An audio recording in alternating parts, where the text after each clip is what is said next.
Hello, everyone, and welcome back to the MiSC Society Podcast. My name is Ishdeep. And my name is Tali. And today we are excited to be joined by Shalina Abrar, who is a dear friend, but also the president of the Active Minds Club, which is a student-led organization at the University of Manitoba focused on promoting mental health awareness on campus. So thank you so much for joining us today. How are you doing, Shalina? Hi, thank you for having me. I was really looking forward to coming onto this podcast. I'm doing pretty good, I would say, just kind of mentally preparing for finals coming up and just excited for the year to wrap up. How about you guys? It's definitely a busy time in the semester, so we're happy you took time out of your day to be here for us today. And we're excited to have you on this episode because I think it's kind of a full circle moment for us because earlier this year, we were actually invited by your club, Active Minds, to be on your podcast. And that was actually our very first podcast experience, ever. And it really gave us the push to start this project and launch the MiSC Society Podcast.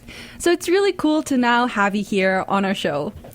So in this episode, we wanted to continue that conversation, but this time from our side. So we're going to be talking about mental health, especially from the perspective of science students and students in university in general. Including the pressures that come with it, how students can find balance, and why these conversations are so important. So to start us off, do you want to start by talking about a little bit about Active Minds and your role as president? Yeah, so as you said before, it is a student-led mental health club organization on campus, and Active Minds at University of Manitoba, we're actually one of the chapters of the larger nonprofit, which has several chapters across Canada and the U.S. So the goal of this club is to change the conversation around mental health.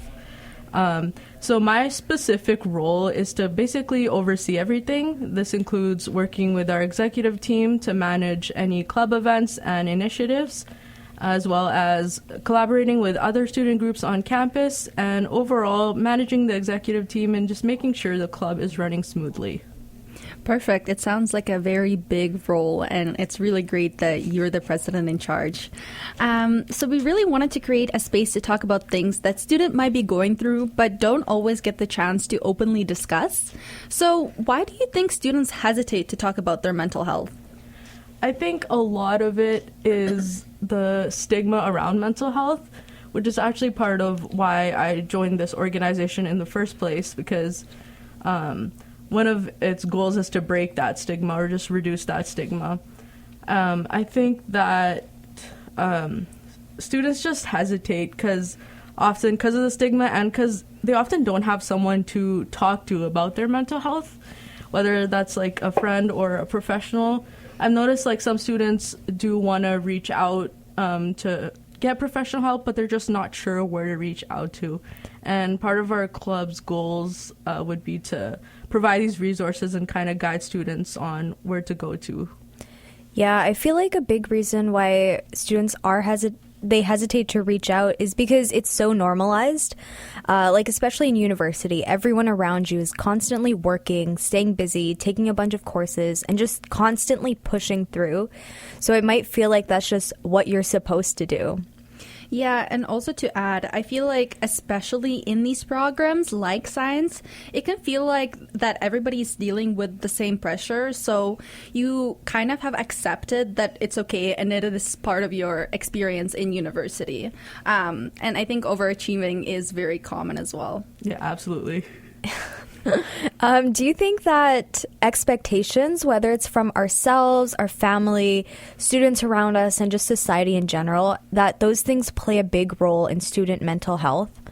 Yeah, definitely. When you said overachieving, that one really resonated with me because I feel like a lot of science students do feel that pressure to not only overachieve in academics, but in every other aspect of their lives as well. Like, I would say there's a lot of pressure for students to perform well. And this, I think over time, this can turn to, like, I would say it can cause a lot of long-term issues, including burnout. And that's something that really needs to be addressed. And I feel like people just don't talk about that enough. Because we need to take it a little bit easier on ourselves. And we need to learn to manage our expectations a little bit better, because we can't achieve everything. Okay, that I feel like that does not sound like the way I meant it to. But I mean, we can achieve what we want to. It's just about balance in the For end. sure. Yeah. I think a lot of students get caught up in like, it's again taking so many courses, but also working on the side, volunteering, extracurriculars, and they want to do everything all at once, which is great, but you have to not lose yourself throughout all of that. You have to save time for yourself and keep yourself sane while you do all of these amazing things as well. Yeah, exactly. I feel like the most important thing to remember is that there is also a life outside of academics. You just have to keep that in mind. Yeah, and even on social media, I will look on my feed and there's all these content creators who will show their day in the life of a university student, and it's showing them waking up at 3 a.m, studying all the way till 7, going to the gym, going to the classes, and finishing their day at like 11 p.m. And I think that's so unrealistic, but that makes other students feel like that they need to do that as well. Yeah, like it kind of romanticizes the whole concept of it, and it makes you feel like you're not doing enough when you see people do these things and you're like, my day doesn't look that glamorous. Like, am I doing something wrong here? Exactly. And I would say that might be a little bit unhealthy to do that. For sure. Exactly. So yeah, sorry to interrupt. Yeah, I was going to say I've seen that on my feed all the time, and I tried doing that once. It lasted like maybe 2 days. That's it. You woke up at 3 a.m. and okay, it was like 7 a.m. Like okay. 2 days in a row. I'm never doing that again. Yeah, well, see, it kind of shows that it's extremely unrealistic to do that long term, because it's just gonna make your burnout 10 times faster and stronger. Exactly, and it's emphasizing the fact that not everything you see on social media is real, and we see that firsthand. Exactly. So kind of building on that, so a lot of students tie their self-worth to their grades. So why do you think that's so common? I'd say it's because with school, especially for students that are taking full-time courses, your student life, in a way, just becomes your identity. Everything just starts to revolve around academics because it's so time-consuming. Yeah. And you forget that you have a separate identity outside of that. Yep. Yeah. And the pressure that comes with that, and just the pressure to perform well, I think that's why students begin to tie their self-worth to their grades. And I think we just need to remember that, again, we do have a life outside of academics. Your grades don't define who you are.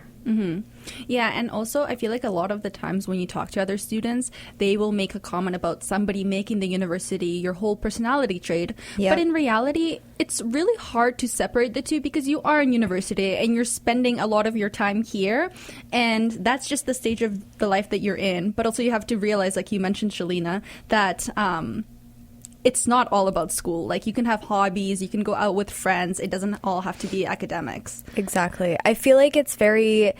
I know, like, when I had exams and stuff, like, you would be locked in for a few weeks and, like, the whole semester. And then when you have time off, you're like, what do I do with myself now? Yeah. Like, you forget what your hobbies actually are, which is so true. Like, as you said, like, you are a full-time student. So it's hard to have time for these outside things, but I think it's really important to try to have maybe something once a week or something to ground yourself and keep yourself sane. Yeah, and honestly, I have found that with myself, that after I'm done with exams, I want to do so many things that it's a little bit overwhelming, so I just end up doing nothing because I'm like, I don't know which thing to do. Because you finally first. have the freedom to actually not be studying and go out and... Exactly.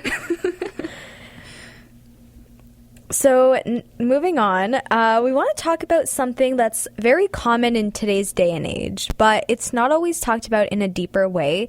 And I think we touched on this a little bit when we were talking about social media, but it's the idea of comparison and really just comparison culture. So do you think that comparison culture, whether it's social media or just comparing yourself to your friends or peers, has a really big impact on students' mental health?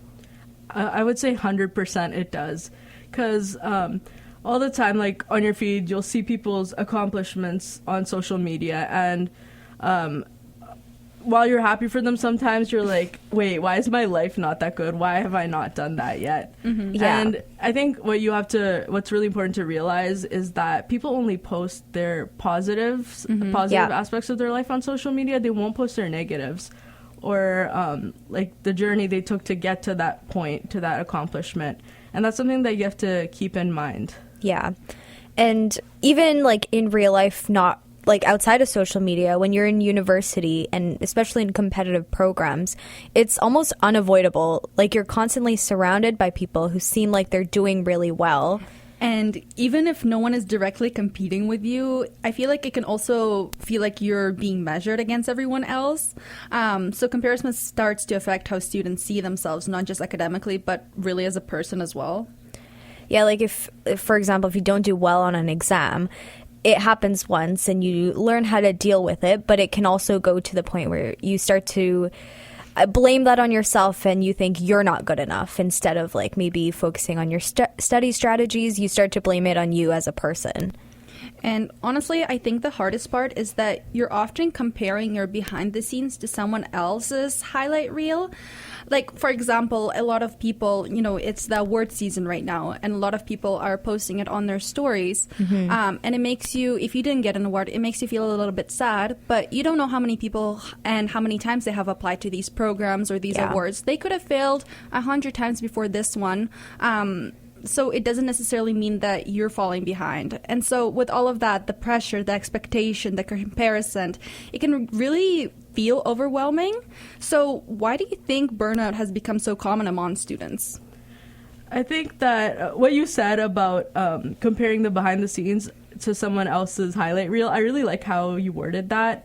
It's because, like, I would say it's, in a way, it's like comparing apples and oranges, maybe. Because you don't see the work that they're putting behind their accomplishment. You just see the accomplishment in itself. Yeah. And I think that's really important to remember. And for burnout among students, I feel like it's because students have a difficulty balancing things in terms of their academic life and the social life, hobbies, etc. Like, I would say that's why burnout is so common. And especially because students tend to take on a lot more than they can handle. For example, like sometimes students take 5 courses when they can't handle it. Yeah. Or, all of us right now in the room. And you know what? It's actually really scary to think about, because while you're in it, you don't actually realize that you're burnt out until like you're absolutely drained, when you have a hard time waking up in the morning, getting yourself to school. Like, for example, sometimes on like Tuesdays and Thursdays, I have only one class at 8:30. And it's really hard at this point in the semesters to get up and actually go for that 1 hour just to go back home. Yeah, like it gets to the point, like you don't want it to get too far and you want to catch it early on and try to do something to prevent it. So how can students like recognize that they're actually struggling? Because I think that's easy to say, but actually taking a step forward is a big deal. And when do you think it's a sign that they should be stepping back? Like you said, like having difficulty doing things that you were doing on the regular. So just, waking up for class, staying on track with assignments. I would say those things, when you notice that you're not able to keep up at your usual pace, you're probably burning out. I would say that's like the biggest sign. Just watch for changes in your routine, in your ability to keep up with your usual habits. Yeah, and I think it's also, people might start isolating from others or from normal things that they would normally enjoy. They start separating themselves from that. What do you think are some small and realistic things that students can do to take care of their mental health, especially during really busy times like midterms or final exams? I think it's the small things, like getting enough sleep. I know that's a really difficult one for a lot of people, but that's really important. Try to get sleep when you can. Yeah. And small things like making sure you eat, because sometimes I'll be studying all day and I'll be like, wait, I did not eat. I'll hear my stomach rumble. I'll be like, wait, I literally forgot to eat lunch. So making sure you eat, and definitely staying hydrated, of course. Yeah. Just those small little things to take care of your mental health. I think that makes a really big difference in the end, and that can also like help a lot with memory and stuff for exams, I've noticed. Yeah. Yeah. Well, recently, a random fun fact, I found out that drinking warm water the first time of the day actually is really good for you. Again, I don't know if that's just social media and I'm falling for it as a science student. You mean like in the morning? Like first thing you drink is warm water? Not coffee-ish deep, not feeding your addiction. Have you started incorporating that into your life? I actually started that today, and I think tomorrow maybe I'll do like a ginger shot or a lemon shot. We'll see. I'll keep you guys updated. Do you feel different? I feel like a better person. Oh, wow. Yeah, the changes are quick, I'm telling you. But to touch on that, I really like the idea of starting small because I feel like a lot of people think that you have to do everything all at once. But when you're not giving 100% to everything, it's really just not going to work for you. So dedicating your attention, for example, like getting some sleep or drinking the 30-minute water. 30-minute water when you first wake up. I think you mean like warm water within the first 30 minutes that you wake up, maybe?